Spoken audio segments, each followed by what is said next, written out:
Hello বন্ধুরা, প্রিয়া ইপসা কিচেনে তোমাদের সবাইকে স্বাগত। আজকে তোমাদের সাথে শেয়ার করছি আলুর চপের রেসিপি। দোকানের মতন কিভাবে আলুর চপ বাড়িতে বানিয়ে নেবে সেটাই তোমাদের সাথে শেয়ার করলাম। আশা করছি এইভাবে বানিয়ে বাড়িতে খেয়ে দেখো, বাড়ির প্রত্যেকের খুব ভালো লাগবে।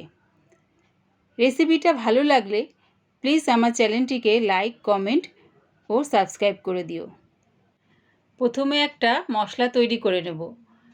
শুকনো কড়ায় 3টে শুকনো লঙ্কা হালকা করে ভেজে নিলাম।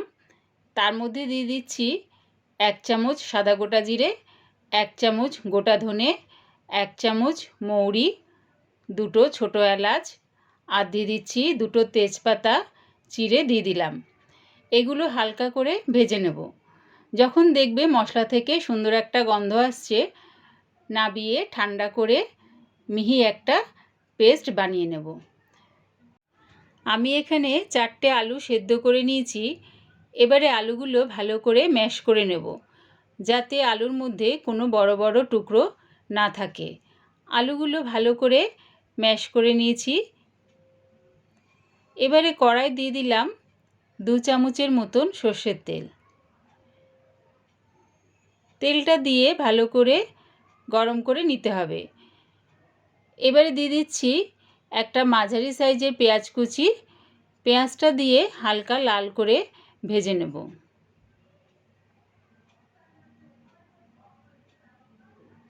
পেঁয়াজটা হালকা লাল করে ভাজা হয়ে গেছে। দিয়ে দিলাম ম্যাশ করা আলুটা। আলুটা দিয়ে পেঁয়াজের সাথে ভালো করে মিশিয়ে নেব।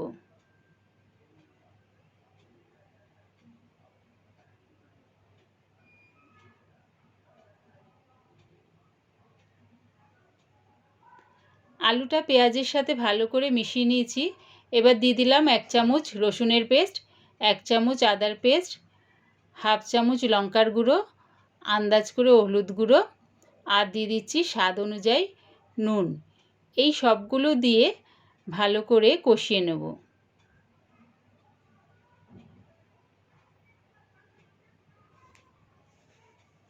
অল্প ভাজা চিনেবাদাম নিয়েছি, এটা একটু ভেঙে আলুর মধ্যে দিয়ে দিলাম। একটু বাদাম ভাজা ভেঙে আলুর মধ্যে দিয়ে দেখো, খুব সুন্দর খেতে লাগবে। দিয়ে দিলাম 2টো কাঁচা লঙ্কা কুচি আর ধনেপাতা কুচি। যে গুঁড়ো মশলাটা করে রেখেছিলাম সেটা দিয়ে দিলাম 2 চামচ। সেটা দিয়ে আবারও ভালো করে আলুর সাথে মিশিয়ে নেব। দেখো, আলুর চপের যে আলুর পুরটা খুব সুন্দর দেখতে হয়েছে। পুরটা নাবিয়ে ভালো করে একটু ঠান্ডা করে নেব।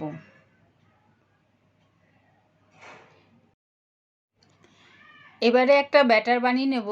বাটির মধ্যে 5 চামচের মতো বেসন নিয়ে নিয়েছি।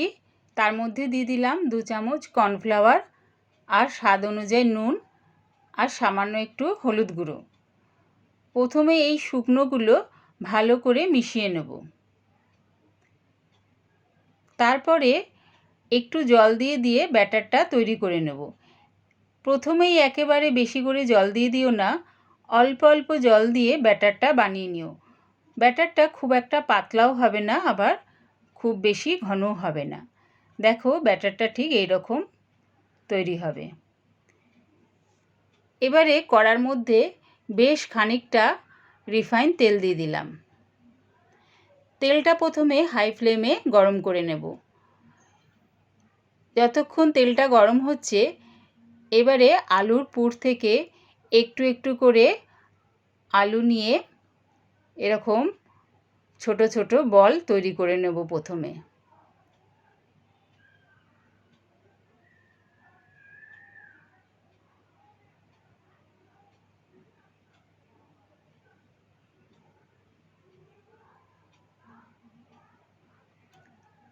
আলুর পুরটা দিয়ে ছোট ছোট বল তৈরি করে নিয়েছি।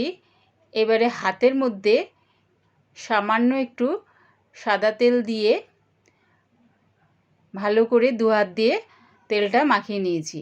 এবারে আলুর পুরের বলটা এরকম 2 হাত দিয়ে ভালো করে চ্যাপটা চ্যাপটা করে গোল করে নেব। তালুর মধ্যে দিয়ে এরকমভাবে চ্যাপ্টা চ্যাপ্টা করে গোল করে নেব।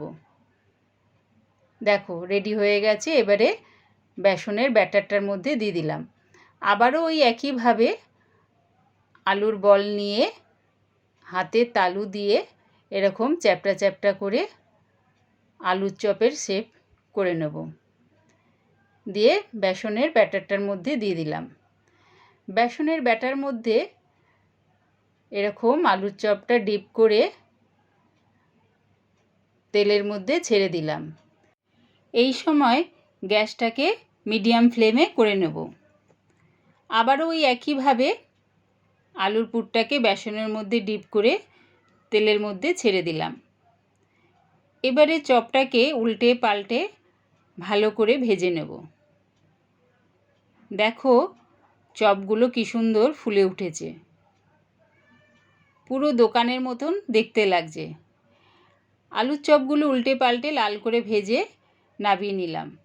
আবারও ওই একইভাবে পুরটা নিয়ে হাতের তালুর মধ্যে চেপে চেপে গোল করে নিয়ে বেসনের ব্যাটারের মধ্যে দিয়ে দেব।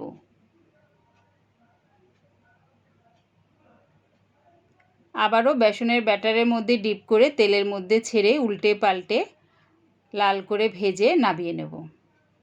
রেডি হয়ে গেছে আলুর চপ। আমার এই আলুর চপের রেসিপিটা পুরো দেখার জন্যে প্রিয়া ইপসা কিচেনের থেকে তোমাদের সবাইকে অনেক ভালোবাসা রইল। প্লিজ আমার চ্যানেলটিকে সাবস্ক্রাইব করে দিও।